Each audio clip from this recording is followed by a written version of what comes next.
Bonjour, je suis venue avec ma valise. C'est ma valise de conteuse. C'est une valise magique. Je ne l'ouvre pas avec des clés, non, je l'ouvre avec une formule magique. Turlututu, chapeau pointu, tarlatata, valise, ouvre-toi. Venez, approchez, venez voir ce qu'il y a dans ma valise. Oh. Dans ma valise, il y a une pomme. Et puis, il y a aussi un nain. Il y a, oh, Blanche-Neige. Dans ma valise, il y a un loup. Il y a le petit chaperon rouge. Il y a des petites souris. Une petite souris, deux petites souris, un gros rat et la citrouille magique de Cendrillon.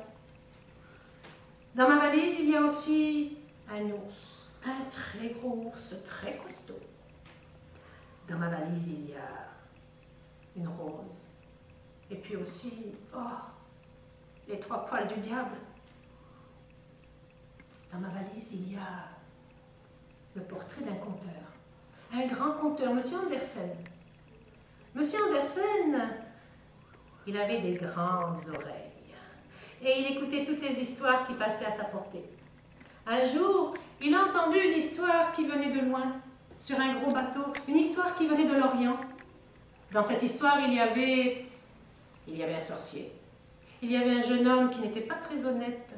Il y avait aussi une princesse. Et l'héroïne de l'histoire, c'était une lampe magique, la lampe d'Aladin. Alors, M. Andersen, il a décidé de raconter cette histoire à la mode de son pays.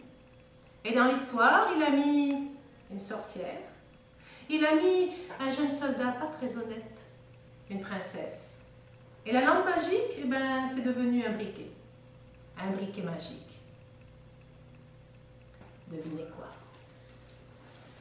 C'est moi qui ai son briquet. C'est le briquet magique de M. Andersen.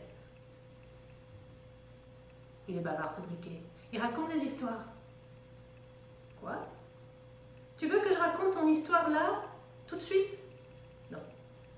Oh non, pas tout de suite. Non. Les enfants, si vous voulez écouter l'histoire du briquet d'Andersen, venez nous écouter le dimanche 20 mars à Waterville, à la salle communautaire, à 10h15. On vous attend pour un voyage au pays des histoires merveilleuses.